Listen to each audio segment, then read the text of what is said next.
ಹೀಗಾಗಿ ಅವರು ಚುನಾವಣೆ ಮಾಡ್ತೀನಿ ಅಂತಾರೆ ಸರ್ ಅಧ್ಯಕ್ಷ ಸ್ಥಾನಕ್ಕೆ. ನೋಡಿ, ಪ್ರಜಾತಂತ್ರದಲ್ಲಿ ಒಳ್ಳೆಯ ಒಬ್ಬ ಅಧ್ಯಕ್ಷ ಆಗಬೇಕಾದ್ರೆ ಚುನಾವಣೆ ಅನಿವಾರ್ಯ ಆದರೆ ಶಿವರಾಜ್ ಸಿಂಗ್ ಚೌಹಾಣ್ ಅವರು ಏನು ಹೇಳಿದ್ದಾರೆ ಆ ರೀತಿ ಚುನಾವಣೆ ಆದ್ರೂ ಅಡ್ಡಿ ಇಲ್ಲ. ಆದರೆ ಇವತ್ತೇನು ಆಯ್ಕೆ ಆಗ್ತಾಯಿದೆ ಜಿಲ್ಲಾಧ್ಯಕ್ಷರು ಮತ್ತು ತಾಲೂಕಾ ಬ್ಲಾಕ್ ಅಧ್ಯಕ್ಷರು, ಅವರಲ್ಲಿ ಪಾರದರ್ಶಕತೆ ಇರಬೇಕು. ಯಾರ್ದೋ ಒತ್ತಡಕ್ಕೆ ಮಾಡೋದು, ನೀವು ನಾಳೆ ಆದಮೇಲೆ ನನಗೆ ಓಟ್ ಹಾಕ್ಬೇಕು ಅನ್ನೋಂಥ ಒತ್ತಡ ಕಾರ್ಯತಂತ್ರ ಯಾರಿಗೂ ಮಾಡಲಿಕ್ಕೆ ಬಿಡಬಾರ್ದು ಅಂತೇಳಿ ನಾನು ಶಿವರಾಜ್ ಸಿಂಗ್ ಚೌಹಾಣ್ ಅವರಿಗೆ ವಿನಂತಿ ಮಾಡ್ಕೊತೀನಿ. ಒತ್ತಡ ಹಾಕ್ತಾ ಇದ್ದಾರೆ, ರಾಜ್ಯಾಧ್ಯಕ್ಷರಿಗೆ ಜಿಲ್ಲಾಧ್ಯಕ್ಷರು ಓಟ್ ಹಾಕ್ಬೇಕು, ಅದೇ ಒತ್ತಡ ಹಾಕ್ತಾ ಇದ್ದಾರೆ. ಇದರಿಂದ ಶಿವರಾಜ್ ಸಿಂಗ್ ಚೌಹಾಣ್ ಅವರು ನೇರವಾಗಿ ಇದು ಈಗಿನ ಹಾಲಿ ಅಧ್ಯಕ್ಷರಿಗೆ ಅಧಿಕಾರ ಕೊಡಬಾರ್ದು, ಇದು ನ್ಯೂಟ್ರಲ್ ಇರೋಂಥ ಆಯಾ ಜಿಲ್ಲೆಗೆ ಉಸ್ತುವಾರಿಗಳನ್ನು ಕಳಿಸಿ ಅಥವಾ ಬೇರೆ ರಾಜ್ಯದ ವ್ಯಕ್ತಿ ಅವ್ರಿಗೆ ಯಾರಿಗೂ ಅವ್ರು ಯಾರ ಪರವಾಗಿ ಇರುವುದಿಲ್ಲ ಅಂಥವ್ರನ್ನ ಪ್ರತಿಯೊಂದು ಜಿಲ್ಲೆಗೆ ಉಸ್ತುವಾರಿ ನೇಮಕ ಮಾಡಿ ಆ ರೀತಿಯ ಒಂದು ಆಯ್ಕೆ ಆಗ್ಬೇಕಂತೇಳಿ ನಾವು ವಿನಂತಿ ಮಾಡ್ತೀವಿ. ವಿಜೇಂದ್ರ ಅವರು ಮತ್ತೆ ರಾಜ್ಯಾಧ್ಯಕ್ಷ ಸ್ಪರ್ಧೆ ಮಾಡ್ತೀನಿ ಅಂತ ಪ್ರಜಾತಂತ್ರದ ಅವರಿಗೂ ಮಾಡಲಿಕ್ಕೆ ಹಾಕಿದೆ. ಸಾಮಾನ್ಯ ಕಾರ್ಯಕರ್ತರು ರಾಜ್ಯಾಧ್ಯಕ್ಷ ಸ್ಥಾನಕ್ಕೆ ನಿಲ್ಲಕ್ಕೆ ಹಾಕಿದೆ. ಅದು ಬರಲಿ, ಚುನಾವಣೆ ಬಂದಾಗ ನಾವು ಏನೋ ಒಂದು ಪ್ರಕಟಣೆ ಮಾಡೋದು ಮಾಡ್ತೀವಿ.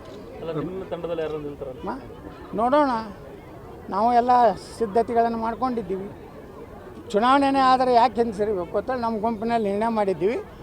ಒಂದು ವೇಳೆ ಆಗಬೇಕು ಅಂತ ಚುನಾವಣೆನೇ ಆಗ್ತದಂದರೆ ನಾವು ನಿಷ್ಠಾವಂತ BJP ಕಾರ್ಯಕರ್ತರ ರಕ್ಷಣೆಗಾಗಿ ಭಾರತೀಯ ಜನತಾ ಪಾರ್ಟಿಯ ಮೂಲ ಸಿದ್ಧಾಂತಗಳು, ಭಾರತೀಯ ಜನತಾ ಪಾರ್ಟಿಯ ಹಿಂದೂಗಳ ರಕ್ಷಣೆ ಮಾಡಲಿಕ್ಕೆ ಮತ್ತು ವಕಫ್ ವಿರುದ್ಧ ಏನು ನಮ್ಮದು ಒಂದು ಹೋರಾಟ ಇದೆ ಅದಕ್ಕೆ ಬಲ ಕೊಡಲಿಕ್ಕೆ BJPಯಲ್ಲಿ ಕಲುಷಿತವಾದಂಥ ವ್ಯಕ್ತಿಗಳಿಂದ BJPಯನ್ನು ಮುಕ್ತ ಮಾಡಲಿಕ್ಕೆ ನಾವು ಈ ಚುನಾವಣೆಯಲ್ಲಿ ನಮ್ಮ ಪರವಾಗಿ ಒಬ್ಬರು ಅಭ್ಯರ್ಥಿಗಳು ಮಾಡೋದ್ರ ಬಗ್ಗೆ ಗಂಭೀರವಾಗಿ ಚಿಂತನೆಯನ್ನು ಮಾಡ್ತಾಯಿದ್ದೀವಿ. ನೀವು ನಿಲ್ತೀರಿ ಅಂತ ಹೇಳಿ ನೀವು ನಿಲ್ತಾರೆ ಅಂತ ಹೇಳಿ ಅದು ಯಾರು ನಿಲ್ತಾರೋ ಗೊತ್ತಿಲ್ಲ, ಯಾರು ಎಲ್ಲರೂ ಕೂಡ ನಾವು ನಿರ್ಣಯ ಮಾಡ್ತೀವಿ, ಅವರು ಸ್ಪರ್ಧೆ ಮಾಡ್ಬೋದು.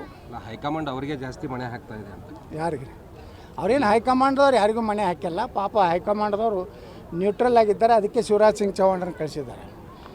ಇಲ್ಲಕ್ಕಂದ್ರೆ ಅರುಣ್ ಸಿಂಗ್ನ ಕಳಿಸ್ತಿದ್ದಾರೆ ಅಂತ ಆರೋಪ ಮಾಡ್ತಾ ಇರೋ ಕಾಂಗ್ರೆಸ್ಸಲ್ಲಿ ಒಳಬೇಗುದಿ ಸ್ಫೋಟಗೊಳ್ತಾ ಇದೆ. ನೋಡಿ, ಇದು ಹೋದ ವರ್ಷವೇ ದುಬೈಗೆ ಹೋಗುವಂಥ ಕಾರ್ಯಕ್ರಮ ಇತ್ತು. ಬೆಳಗಾವಿ ಶಾಸಕರಲ್ಲ, ನೇರವಾಗಿ ಹೇಳ್ಬೇಕಂದ್ರೆ ಸತೀಶ್ ಜಾರಕಿಹೊಳಿಯವರ ಬೆಂಬಲಿಗರು.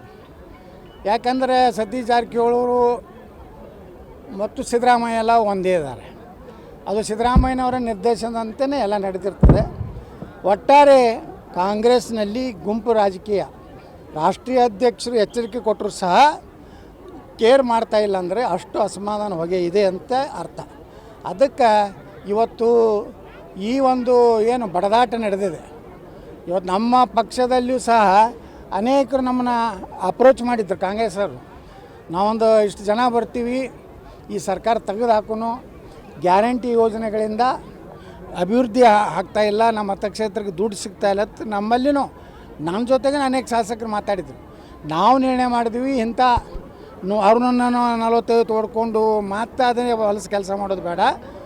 ಅವ್ರು ಎಷ್ಟು ದಿವಸ ಅಧಿಕಾರ ಮಾಡ್ತಾರೆ ಮಾಡಲಿ, ಇನ್ನು ಜನ 5 ವರ್ಷ ಅವ್ರಿಗೆ ಆಶೀರ್ವಾದ ಮಾಡ್ಯಾರ, ನಾವು ತೊಂದರೆ ಮಾಡಬಾರ್ದು ಅಂತೇಳಿ ಯಾವುದೇ ಆಪ್ರೇಷನ್ ನಾವು ಮಾಡಲಿಕ್ಕೆ ಮುಂದೆ ಬರಲಿಲ್ಲ. ಈಗ ಅವ್ರವ್ರ ಒಳಗೇ ಈ ಒಂದು ಏನು 5 ವರ್ಷದಲ್ಲಿ ಅರ್ಧ ಅವಧಿ ಯಾರು ಸಿದ್ದರಾಮಯ್ಯನವರು, ಅರ್ಧ ಅವಧಿ DK ಶಿವಕುಮಾರ್ ಅಂತ ಹೇಳಿದ್ದಾರೆ. ಅದು ಕೆಲವು ಮಂದಿ ಒಪ್ಪಂದ ಆಗಿಲ್ಲತ್ತಾರೆ, ಒಪ್ಪಂದ ಆಗಿದೆ ಅಂತಾರೆ. ಅದು ಎಲ್ಲ ಗೊಂದಲ ಇರೋದ್ರಿಂದ ಈ ಸರ್ಕಾರ ಕೆಲವೇ ದಿವಸಗಳಲ್ಲಿ ಪತನ ಆಗೋದು ನಿಶ್ಚಿತ.